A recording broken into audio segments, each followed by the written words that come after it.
Yes, Radhe Radhe students, कैसे हैं आप सब लोग। मॉडल पेपर का इससे पहले जो पार्ट आया उसमें मैंने फिलअप्स एंड एमसीक्यूज कंप्लीट करवाए। इस पार्ट पे मैं वेरी शॉर्ट आंसर टाइप करवाऊंगा स्टूडेंट्स। उसके बाद में जो नेक्स्ट शॉर्ट आंसर टाइप्स है उसमें प्रैक्टिकल क्वेश्चंस है, तो वो नेक्स्ट एक और पार्ट में आने वाला है। तो इस पार्ट में अपन सिर्फ वेरी शॉर्ट आंसर टाइप देखेंगे, फटाफट से कवर करते हैं। सबसे पहला क्वेश्चन है, What is the accounting standard 26 concerned with? Accounting standard 26 basically when goodwill purchase by the firm, अगर फर्म कोई भी गुडविल परचेज करती है तो उससे रिलेटेड क्या अकाउंटिंग होगी, क्या रूल्स रेगुलेशंस होंगे, वो सब लिखी हुई है। जैसे अपन देखते हैं ना, गुडविल बुक्स में अपीयर होती है तो उसको आप क्लोज करते हैं, तो वो सब चीजें जो आपको सिखाते हैं कि क्लोज करने की एंट्री होती है, old partners capital to goodwill, उसको टाइमली राइट ऑफ करना पड़ेगा। ये सब अकाउंटिंग स्टैंडर्ड 26 में लिखा गया है। तो हम कह सकते हैं परचेज गुडविल जो भी होती है उसको हम AS 26 के अंदर शो करते हैं। देन नेक्स्ट क्वेश्चन है, right any types of recognition of partnership firm, reorganisations. Partnership firm का रीऑर्गेनाइजेशन किस तरीके से पॉसिबल है? तो स्टूडेंट्स इसका आंसर है 2। आपने बहुत बार कर रखा है लेकिन बच्चे फिर भी इसमें कंफ्यूज हो जाते हैं। रीऑर्गेनाइज मतलब कैसे चेंजिंग आता है हमारी पार्टनरशिप में। तो पहला है at the time of admission, यानी किसी पार्टनर को एडमिशन दोगे तो रीऑर्गेनाइज होगी। रिटायरमेंट होगा, किसी की डेथ हो जाएगी तो भी रीऑर्गेनाइज होगी। तो एडमिशन एंड रिटायरमेंट और डेथ इसका आंसर हो सकता है। Right any one difference between sacrificing and gaining ratio. Sacrificing और गेनिंग रेशियो में सिर्फ एक डिफरेंस बताना है, तो फॉर्मूला डिफरेंस बता सकते हैं आप लोग। SR का फॉर्मूला क्या होता है स्टूडेंट्स? OR minus NR। वहीं पर GR यानी गेनिंग रेशियो का फॉर्मूला क्या होता है? NR minus OR। या फिर आप ये कह सकते हैं sacrificing ratio at the time of admission होता है और gaining ratio at the time of retirement और डेथ की बात होता है। तो ऐसे कुछ ऑप्शंस आप यूज कर सकते हैं। Then next, make the journal entry for the amount of goodwill payable on the time of retiring partner. Retiring partner के टाइम पे गुडविल के पेमेंट्स की क्या एंट्री करते हैं अपन? तो बहुत अच्छे से सीखी थी अपन ने। Remaining partners capital account debit to retiring partners capital. Retiring को क्रेडिट क्यों किया? क्योंकि उसको कैपिटल उसकी इंक्रीज करना है, उसको देना है, और रिमेनिंग पार्टनर्स उसको देंगे, इसलिए उनकी कैपिटल से काटेंगे पैसे, यानी उनकी कैपिटल डेबिट होगी रिमेनिंग पार्टनर्स की, और रिटायरिंग पार्टनर की कैपिटल को क्रेडिट करेंगे। राइट, तो एंट्री होगी remaining partners capital account debit to retiring partners capital. Then next, what is the maximum number of members in a private company can have other than the 1 company. यानी private company के maximum members बताइए। तो 200 होते हैं students, आपको ये याद रखना पड़ेगा। 200 मैक्सिमम प्राइवेट कंपनी में मेंबर्स हो सकते हैं। इसके बाद में अगर और नंबर ऑफ मेंबर्स बढ़ाने हैं तो हमें पब्लिक कंपनी में इसको कन्वर्ट करना पड़ता है। तो next, in the process of issue of shares which account is debited when the first call called up. यानी अगर आप फर्स्ट कॉल करते हैं तो एंट्री ड्यू वाली एंट्री पूछ रहे हैं आपको। तो आपको बताया, तो हर एक कॉल्स पर हमारी 2 एंट्री होती थी, पहले ड्यू फिर पेड। तो इसकी ड्यू की एंट्री होगी share first call account debit to share capital. तो आप ड्यू के टाइम पर शेयर फर्स्ट कॉल को क्या करते हो? डेबिट। तो इसका आंसर होगा share first call account debit. इसका करेक्ट आंसर होगा कि इश्यू ऑफ शेयर्स में जब हम डेबिट किसको करेंगे? फर्स्ट कॉल करेंगे तो शेयर फर्स्ट कॉल को डेबिट करेंगे अपन। Right, the next, what write one difference between over subscription and under subscription. तो मीनिंग इसका डिफरेंस आप क्रिएट कर सकते हैं स्टूडेंट्स। ओवर सब्सक्रिप्शन का मतलब है कि जितने हमने पब्लिक में इश्यू किए उससे ज्यादा की कॉल आ जाए। जैसे कि हमने 10,000 शेयर्स मार्केट में उतारने का सोचा और 15,000 की एप्लीकेशन आ गई, तो ओवर सब्सक्रिप्शन है। और वहीं पर 10,000 मार्केट में उतारने का सोचा, 9,000 एप्लीकेशन आ गई, तो अंडर सब्सक्रिप्शन है। यानी कि इश्यू से ज्यादा होना ओवर सब्सक्रिप्शन है, इश्यू से कम एप्लीकेशन रिसीव होना अंडर सब्सक्रिप्शन कह सकते हैं अपन।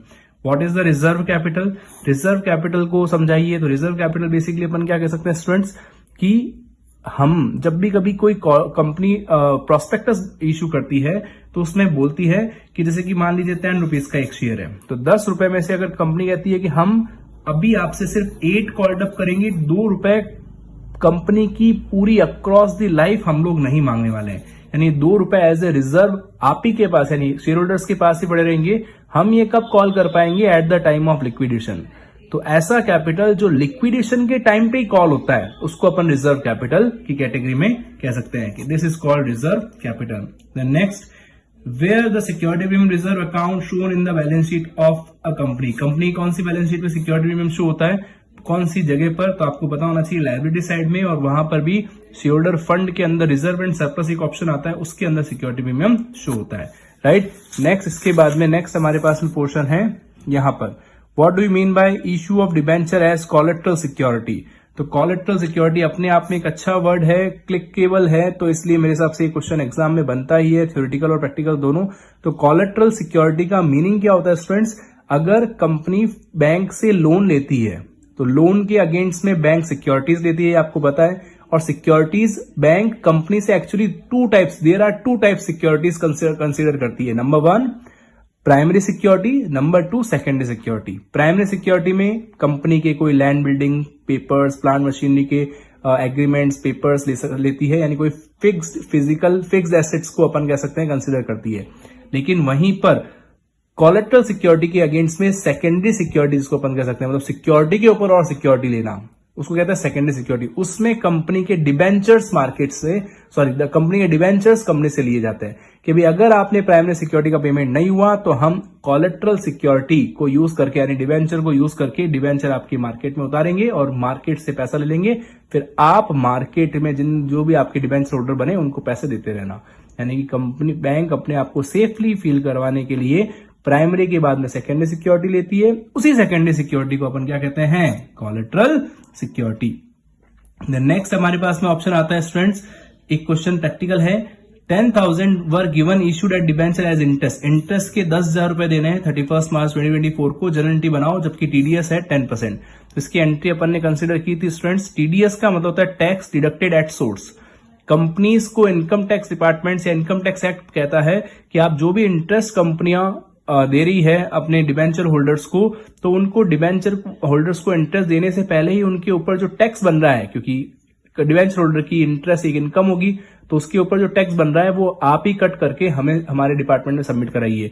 इसको कहते हैं TDS, tax deducted at source, यानी कंपनियां ही आपका टैक्स का पैसा काट लेगी आपकी इंटरेस्ट की इनकम पर और सरकार को जमा कराएगी। तो इसकी एंट्री में क्या बदलाव आता है, क्या एंट्री होती है, इंटरेस्ट फर्म के लिए एक एक्सपेंसेज है, तो कंपनी वही लिखेगी students, interest on debenture to, कह सकते हैं अपन डिबेंचर होल्डर, पहले ड्यू की एंट्री बना लेते हैं, टू डिबेंचर होल्डर, और टू में क्या आएगा, टीडीएस ऑल्सो, टीडीएस यानी tax deducted at source, right. तो सबसे पहले यहां पर आपको 10,000 कंसिडर करना पड़ेगा, 10,000 रुपए। देन नेक्स्ट यहां पर 10% इसका टीडीएस सरकार को जमा कराना, यानी 1,000 रुपए यहां पर, और 9,000 आएगा डिबेंचर होल्डर के अंदर, राइट। तो 10, 9 और 1,000 के अकॉर्डिंग हमारे पास में एंट्री होगी, interest on debenture account debit to debenture holder to TDS. फिर ये डिबेंचर आप किसको पेमेंट करेंगे, 9,000 रुपए पेमेंट जब करेंगे तो एंट्री कर देंगे debenture holder account debit to bank 9 और 9, ये डिबेंचर होल्डर को पैसे चले गए। और टीडीएस का पैसा सरकार को देंगे तो एंट्री करेंगे TDS account debit to bank. I hope ये आपका पूरा क्लियर हो गया होगा। आपको ये एंट्री पूछी है तो आप ये कंसिडर कर सकते हैं, और तीनों एंट्री करो तो भी कोई प्रॉब्लम नहीं है।